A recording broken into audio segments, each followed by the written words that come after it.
chatting about something I've been really excited for the past month, and that is going to be my February favorites. And it will probably extend into something more like winter favorites because that season is slowly waning and we're transitioning into spring right now. But February felt really significant. Even though it's the shortest month of the year, it felt like one of the longest, and I feel like there's a lot to unpack, so I really want to get into it. And so I just invite you to get cozy, get some coffee or tea. Right now I'm drinking this plum rose black tea and it's really good. And let's just get comfy and talk about it. So February's themes were very weird. I feel like at the beginning of the month I was in such high spirits. I was like super invigorated and energized and like anticipating this new season that was unfolding. And at the same time it was very strange and sluggish and very antsy and restless at the same time.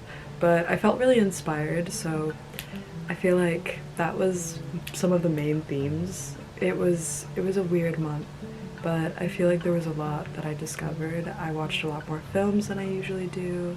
I found a lot of new beautiful music, and I started to get a lot more into fragrances and perfume, which is something I hope to introduce more on this tradition that I'm starting on this channel of talking about my monthly favorites. Yeah, let's just go over it. So this is something I'm really excited about because I love music and I have a record player that I've been trying to put to use more.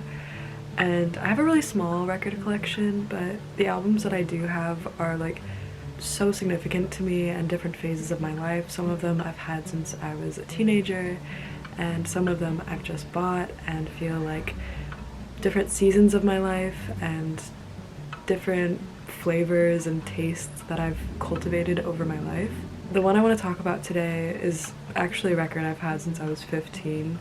An old friend of my parents actually bought it for me, and they said that I needed this record in my collection at the time, and I didn't really understand it. I didn't really give it much thought, but this entire month of February, since it's now March, so I'm a little bit late, it just feels like a very soft soundtrack to the season. And this album is none other than the Association's 1967 album, Inside Out. And this is what it looks like. It's a very beautiful record, and it's very, very 60s. The sounds are very 60s, the look of it is very, very much of the decade, but I absolutely love it. It's so melodic and wholesome, and it has this very uplifting energy to the songs. It's very optimistic and just very, very sweet. And my favorite songs on this album are Windy, On a Quiet Night, and Never My Love. And they're quite popular, but for good reason. It's very good music. It's just got that like very classic sweet sound of the 60s that just feels so joyful and a very hopeful outlook on the future, which is what I'm trying to cultivate for myself. And I love listening to it in my car, driving down the freeway, or just getting ready in my room, or like drawing by myself or journaling. And it just felt so fun and cute, and I feel like it just carried me through February, so that's my record of the month for February, and I definitely recommend it. Okay, let's move on to the book of the month. Now, this might change because I read a lot of books, and I tend to be kind of a fast reader, which is a habit I'm trying to kick, but something that's helped me with that has been reading more classic literature instead of relying on more modern books that kind of feed my shorter attention span or my younger brain. And in the fall and winter I read both Dracula and Frankenstein, and they were incredible. But personally I did enjoy Frankenstein a lot more, and I felt like if I had been doing more YouTube videos at the time, I definitely would have talked about that book. I feel like that's not the last time that I'm gonna read it, so I really enjoyed Frankenstein. But on that note, my book of the month is a little different. It's not fiction. It's not collected nonfiction, actually. and it's a ginormous book that I was very intimidated by when I first bought it. And I bought it because I recognized the author's name, but I had never read any of her work before.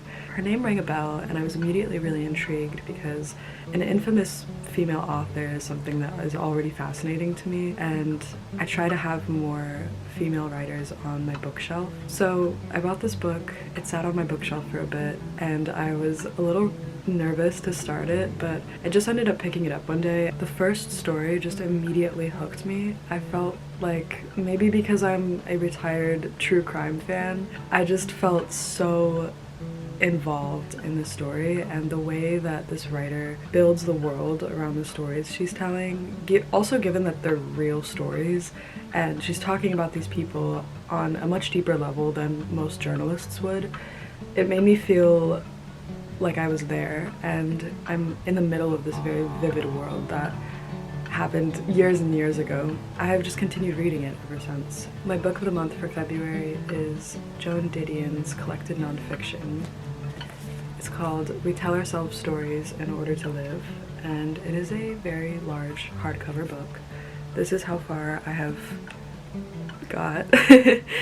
Not even halfway, but I'm so intrigued, and it's so fascinating, and it's got the softest pages in the world. I do feel like it's good to take my time with a book for once, because when I get really into a book, I just can't put it down. It's good to just take my time, especially because they're all these really intense nonfiction stories. They can get quite dark, but she's an incredible writer, and I do believe that she's infamous for, well, she's famous for a reason, and I recommend this to any woman that is interested in journalism, in very poetic journalism, and I feel like the stories she tells of America and California, and particularly Los Angeles, really hit home for me because I'm from LA, and I feel like even though she can be very eloquent, and sometimes her words go over my head because I don't quite understand the vocabulary because it's very advanced, just her imagery alone is something that I can understand that surpasses actual language and words. A vivid nonfiction read. So I've been enjoying it, and that's my book of the month, and it will probably be my book of the month for the next 2 months because it's so huge. But yeah. Now, there are a couple things that I read in February that were sort of woven in between that other book, and they are really special still. And the first one I want to talk about is really exciting because it's my first time experiencing something like this, and it's a monthly subscription. It was just such a warm little spark for my heart in February. It was just so fun to experience this, and it is the Le Petit 3 monthly newspaper, February issue. I really enjoyed reading a newspaper that is designed for this modern world in a slower way to like process writing and thoughts and art, and it's just an incredible project that I think is so fun. You can look forward to it every month. I just got my March issue, and February just felt like, especially in this issue, very love-based, like very romantic, very artistic, and it talks a lot about the necessity of beauty and art and surrounding yourself with beautiful things that resonate with your heart. As a Libra, I feel like this was just so Venusian. Like everything about this issue in particular felt so feminine and sensual and connected to self, and I really loved it. It was really fun to just pick up and read in the morning or during the day, just drink some tea and read the paper, which is a lost art, and there's a crossword puzzle on the back. I loved it so much. It's only $9 a month, and I will link their website down below, but for the girls, I love it. And I got the idea from Carissa Love on YouTube. I saw her include this in her monthly favorites, and I was so interested in the idea of a newspaper for modern people. That was my other February favorite. So the last book that I'm going to mention is a little bit different. I noticed that I was spending a lot of time in front of a screen before I went to bed. I've really been trying to kick the phone addiction, find replacements for it instead of just cold turkeying, and this one has really helped. It's literally just a collected storybook of Irish folk and fairy tales. And I did take the cover off, but the name, it's written by, if you're interested, J.K. Jackson. It's just so cute and whimsical, and it's so fun to just read some fairy tales before going to bed. I feel like it makes my dreams much more vivid and magical. I don't know if anyone else has experienced this, but literally having like social media or related to the online world in your dreams, it feels like so disappointing. You're like, I'm supposed to be getting like messages from my ancestors in my dreams, bro. Like, why am I getting TikTok audios and like Instagram memes? So I want my astral realm experiences to be magical, so this has really helped with that. It has your classic like prince and princess, like happily ever after ending, but it also has some stuff like the enchanted cave or like a witch, or it goes into the fairy realm, which is huge in Ireland, and it's fun to just like flip to one before I go to bed. That's been one of my reads for February. So next up we have media, and this can include TV and films and music, but I'm gonna start off with films and film related mediums. Definitely watched more movies in February than I usually do. I got a Criterion subscription because I'm trying to get a little bit off of Netflix. I was watching Singles Inferno and I really enjoyed it, but I really wanted to get away from reality TV and focus on maybe experiencing older films. I have more access to like independent cinema, stuff that I don't usually find just scrolling. So the first film that I watched in February that really stood out to me and just electrified my heart is Burning in Paris. It's a film that was released in 1990 and it was directed by Jenny Livingston, New York in the late 80s, mid 80s. Every single frame, every single shot is just incredible. It feels like a Renaissance painting. It's so beautiful. I've heard about this movie for a long time. I've heard people mention the name, I've heard people say it's one of their favorite films, but I never watched it, and I finally got the chance to, and I would recommend this to literally anybody. It's incredible, it's not too long, and moved me to tears. I was laughing, really inspired me. I felt like that feeling that you get after watching a really good movie where you're like, I want to go out and make something like right now. Like, I want to put on an 80s blazer with shoulder pads and heels and just stomp around the street. I just feel confident. I feel alive. I feel like it was one of the most beautiful films I've ever watched, and I would recommend it 100 times over. So yeah. The next film that I watched is a little bit weird, a little bit surprising maybe. It's a classic. It's gotta be one of my like top childhood movies. It is none other than Emperor's New Groove. And this is like one of those staples of like a 2000s childhood. It's just iconic. It's aged so well. Like, I feel like the animation is so good and it's fucking hilarious. And I didn't know this, but Yzma, who's like the main villainess in the movie, is played by Eartha Kitt, which is iconic. I have watched it thousands of times as a child, and I can continue to watch it thousands of times as an adult. And I was making soup and watching it with my family, and it just felt like a full circle moment. It was just very heartwarming. That was one of my February favorites for sure. Now, the final feature-length film that I watched and really enjoyed in February is called Moonstruck, and it's this really cheesy 80s rom-com starring Nicolas Cage and Cher. I just loved it. I just loved it so much. It's about Italians in New York. The 80s fashion is incredible. There's opera music.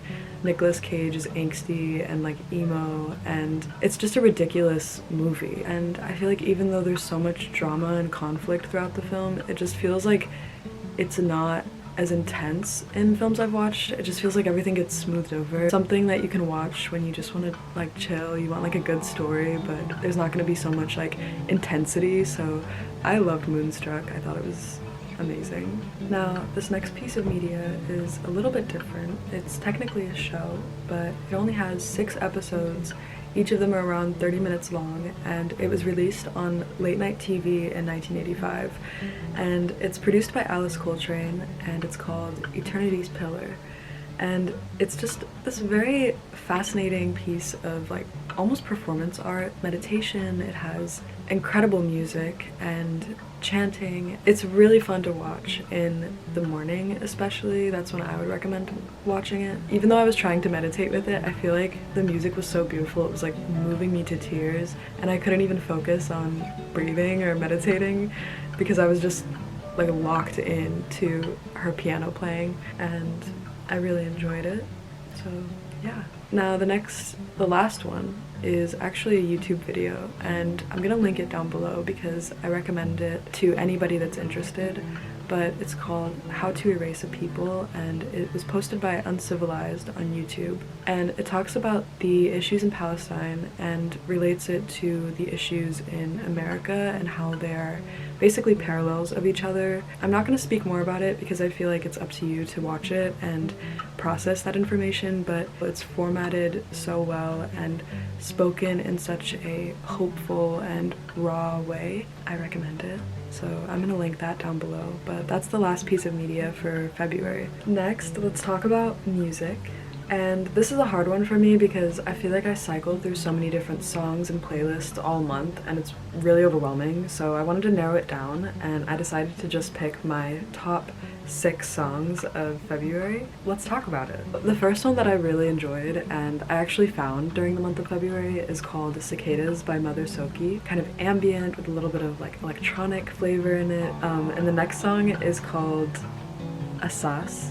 I'm gonna butcher this name, but Asas by Luedji. It is in Portuguese and it's beautiful. It's got some bossa nova elements and her vocals are just absolutely gorgeous. This one was on loop for me, honestly. I just could not get enough of, and the whole album is amazing. The next is actually a song I got from the Spotify like zodiac sign playlist. I didn't even know they did that, but it was a playlist for Libra. Some of them hit, some of them didn't, but this one just stuck with me the whole month, and it's Clean Heart by Sade. It makes me feel so grounded in my body, and I just feel connected to myself when I listen to this. My next top song is called Makeout Song by the Rosebuds, and it's a bit of an indie emo banger, but I really like it because it feels nostalgic to me. Like the genre just reminds me of a lot of music that I heard in my childhood, and it's a bit of a long one, but it's really fun to drive and listen to. The next song is called Mermaid by hawkshaw and Bennett,